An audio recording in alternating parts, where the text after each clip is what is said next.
Rahayu, Rahayu, Rahayu Sagung Dumadi, Om Swastiastu, Namo Buddhaya, Salam Kebajikan, Salam Hong Ulun Basuki Langgeng. Assalamualaikum warahmatullahi wabarakatuh. Pemirsa Cahaya Batin, pintu gerbang kesadaran bangsa Nusantara. Ada banyak hal yang ingin sampaikan beberapa hari ini dalam Bedar Aksara Jawa, karena ada sekitar lebih dari 5-10 orang yang saya kenali sedang mengalami sakit, dan itu kayaknya perlu kami sikapi di dalam penjelasan aksara Jawa. Maka ingin saya sampaikan, pembahasan kali ini akan kita menjelaskan tentang babakan tentang aksara Lo Lirhandayani Paseban Jati, mengalirkan hidup kepada tuntunan ilahi. Saya tadi yang terakhir saya telepon kepada Abah Selamat, Pak Selamat sedang mengalami sakit. Yang kedua tadi telepon Mas Andri sebagai aktivis pro-demokrasi, juga sedang mengalami sakit. Kemarin pada senior saya Mas Iskandar juga dalam kondisi sakit. Yang terakhir, kalau memang guru sambung saya Pak Sis Hermanto juga sedang mengalami sakit. Nah, ada sebagian kawan-kawan juga ketika saya kontak, kondisi badannya ketika masuk di tahun 2022 pergantian tahun ini membuat sebagian dari orang-orang yang menjalankan aksara dalam pembelajaran aksara Jawa mengalami kurang enak badan.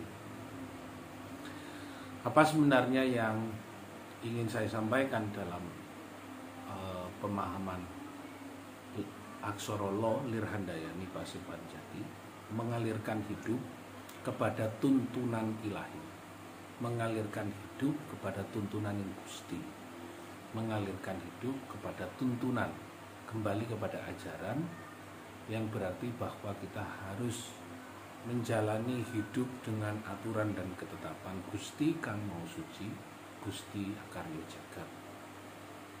Nah, ketika kita mendapatkan tanda hal tersebut, maka di tahun 2022 kita harus betul-betul berhati-hati.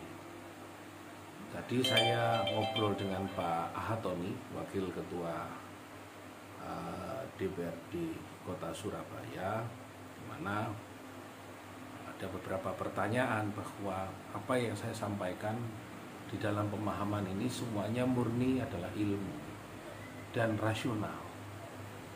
Jadi ketika kita sedang mengalami sakit, sebenarnya rasionalitas, bukan hal yang selalu ditafsirkan kepada hal-hal yang sekiranya tidak nampak, karena sakit ini nampak.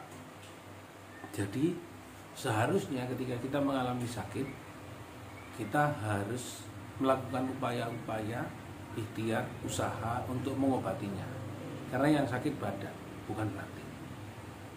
Nah, ini ya, karena jika yang sakit batin ini berbeda dengan sakitnya badan, maka ketika badan ini sudah menunjukkan tanda-tanda sakit, maka segera diobati. Apakah itu berarti sebuah petunjuk bahwa kita sedang mengalami sebuah ke arah tanda-tanda bahwa kehidupan ke depan ini harus hati-hati, karena agar kita tidak mengalami sakit secara badan. Mungkin juga itu akan menjadi sebuah pengalaman batin yang akan juga menjadi sakit. Maka pemirsa Cahaya Batin, cukup menarik sebenarnya penjelasan apa yang disampaikan oleh beberapa kawan, termasuk Pak Tony, mencoba mengajak saya untuk berdiskusi tentang pemahaman-pemahaman makna-makna kehidupan yang sekiranya juga bisa menjelaskan bahwa ruang kehidupan itu sendiri adalah rasionalitas. Nah, jadi ketika kita menghadapi sebuah problematika dalam kehidupan kita dan menuju tahun 2022 ini adalah problematik kehidupan akan semakin banyak, maka kita harus hati-hati. Mengalirkan hidup pada tuntunan ilahi itu sama saja dengan kita betul-betul mawas diri, tidak melakukan tindakan yang merugikan orang. Diri kita adalah orang. Jadi kalau seumpama kita waktunya istirahat, waktunya kita bekerja dengan aturan-aturan yang sangat ideal. Jangan kita memaksakan kehendak dari dalam ini untuk dipaksakan keluar sehingga kita banyak mengalami sebuah peristiwa.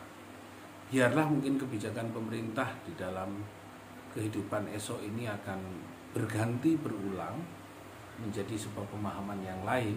Nah, tidak apa-apa, ya, kita harus berhikmat kepada negara karena kita sudah diwajibkan taat kepada negara ini karena negara yang melindungi kita. Tanpa negara, tanpa ada sebuah negara kesatuan Republik Indonesia, maka kita harus berpindah kepada kewarganegaraan. Jadi sebenarnya prinsip-prinsip hidup ketika orang seperti kita tua begini harus menjaga kedaulatan Republik, bukan malah menunjukkan pembelajaran yang merongrong kehidupan bernegara. Jika orientasi hanya kepada kekuasaan, berarti kita tidak berusaha untuk memikirkan nasib anak cucu kita. Di dalam pidato kepresidenan Bapak Presiden Insinyur Joko Widodo pada waktu melantik menteri dan pada wakil menterinya, beliau juga masih berpesan pada waktu bersama dengan Bapak Kiai Ma'ruf Amin Wakil Presiden, bagaimana semua kebijakan itu harus juga diarahkan kepada anak cucu. Nah, itulah sebenarnya prinsip mengalirkan hidup kepada tuntunan ilahi. Maka kita juga ketika menjadi pemimpin punya amanah untuk mewariskan kebaikan kepada anak cucu kita. Siapapun yang jadi pemimpin ketika sudah memimpin, maka dia punya kewajiban untuk mewariskan kebaikan kepada anak cucu kita. Lir Handayani Paseban Jati adalah sebuah prinsip dasar kita di dalam menjalankan hidup, menanggung sebuah konsekuensi di dalam kehidupan itu semata-mata bagaimana anak ini adalah rumah warisan orang tua. Karena orang tua saya, orang tua istri mewariskan rumah ini, maka bagaimana juga warisan ini dijaga, diperbaiki, dijadikan nyaman, layak untuk anak dan istri, dan selanjutnya bisa digunakan oleh anak-anak saya ke depan. Maka tidak boleh melakukan pengerusakan dan kerusakan, karena mengalirkan hidup kepada tuntunan ilahi itu tahu betul hak dan ketetapan kodrat dari apa yang menjadi kewajiban kita. Sehingga ketika ada tanda kepada saudara saya, kepada Haji Slamet, kepada Mas Andri, Mas Nohan, Mas Iskandar, buku saya Pak Sis Hermanto, dan beberapa kawan-kawan yang lain, berarti ini betul-betul kita dalam menuju tahun 2022 harus hati-hati, sangat berhati-hati dan sangat mawas diri. Karena yang tidak hati-hati maka dia akan melihat sebuah tanda-tanda ketidaknyamanan dalam menuju kehidupan yang akan datang. Semoga ini tanda menjadi aturan dan pembelajaran bagi kita, selalu mawas diri dan selalu mengikuti tuntunan ilahi.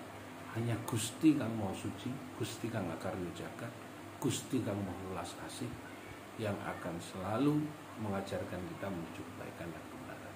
Terima kasih. Rahayu, rahayu, rahayu. Sakuntum mati. Santi, santi, santium. Ulun Basuki Langkut. Salam, wassalamualaikum warahmatullahi wabarakatuh.